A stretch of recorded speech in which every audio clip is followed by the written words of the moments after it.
मध्य प्रदेशच्या धार जिल्ह्यातील हे प्रकरण जितके खळबळजनक आहे तितकेच धक्कादायकही आहे। येथे एका पत्नीने आधी आपल्या पतीच्या हत्येचा कट रचला आणि नंतर ती हत्या लपवण्यासाठी असा काही बनाव केला की सुरुवातीला प्रत्येकाने तिच्यावर विश्वास ठेवला। रडून रडून तिने अशी कथा सांगितली की जणू ती स्वतःच बळी ठरली आहे। मात्र पोलिसांनी जशी तपासाची चक्रे फिरवली तसतसे सत्य समोर आले आणि तीच पत्नी या संपूर्ण हत्याकांडाची मास्टर माइंड असल्याचे निष्पन्न झाले। हे संपूर्ण प्रकरण धार जिल्ह्यातील असून देवकृष्ण रोहितच्या हत्येने परिसरात खळबळ उडाली होती। सुरुवातीच्या माहितीनुसार रात्रीच्या वेळी काही अज्ञात लोक घरात घुसले। त्यांनी देवकृष्णवर धारदार शस्त्राने वार केले आणि त्यांची पत्नी प्रियांका हिला ओलीस ठेवून लूटमार केली। घटनेनंतर प्रियांकाने रडून दिलेला जबाब संपूर्ण गावात चर्चेचा विषय ठरला होता। मारेकरी अचानक घरात शिरले, त्यांनी पतीवर हल्ला केला आणि आपल्याला एका खोलीत बांधून ठेवले असे ती वारंवार सांगत होती। तिचे अश्रू, तिची घबराट आणि तिचा लुटलेला आवाज हे सर्व इतके खरे वाटत होते की कोणालाही तिच्यावर संशय आला नाही। पण पोलिसांच्या नजरेतून प्रियांकाचे हे नाटक सुटू शकले नाही। प्रकरणाचा तपास करणाऱ्या अधिकाऱ्यांनी जेव्हा घटनास्थळाचे बारकाईने निरीक्षण केले तेव्हा अनेक गोष्टी समोर आल्या ज्या प्रियांकाच्या सांगण्याशी जुळत नव्हत्या। घरात जबरदस्तीने घुसल्याच्या कोणत्याही खुणा नव्हत्या की बाई हल्ल्याकडे निर्देश करेल असे लुटमारीचे पुरावे नव्हते। इथूनच पोलिसांना संशय आला की हे प्रकरण काहीतरी वेगळंच आहे। तपास पुढे नेत पोलिसांनी कॉल डिटेल्स, मोबाईल लोकेशन आणि आजूबाजूच्या लोकांकडे चौकशी सुरू केली। जसजसा पोलीस तपास पुढे सरकत गेला तसतसा प्रियांकाचा खोटेपणा उघड पडत गेला। अखेर जेव्हा तिच्याकडे कडक चौकशी करण्यात आली तेव्हा ती जास्त वेळ सत्य लपवू शकली नाही आणि तिने आपला गुन्हा कबूल केला।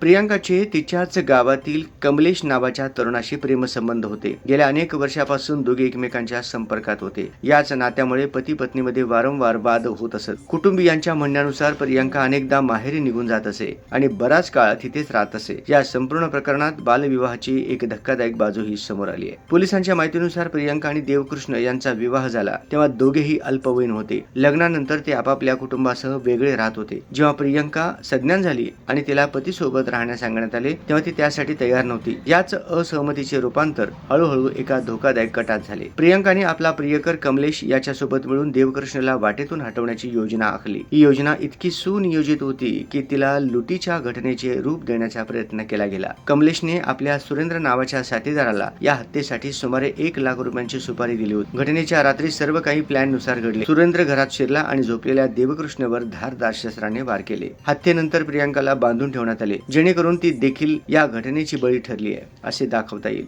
यानंतर काही वेळ गेल्यावर तिला ओरडण्यास सांगण्यात आले जेणेकरून शेजारी जमा होतील आणि कथेला खरा रंग चढवता येईल। प्रियांकाने तसेच केले। काही वेळाने तिने आरडाओरडा केला, रडणे सुरू केले, पण हा परफेक्ट प्लॅन फार काळ टिकला नाही। पोलिसांनी अवघ्या 36 तासांच्या आत या संपूर्ण प्रकरणाचा खुलासा केला।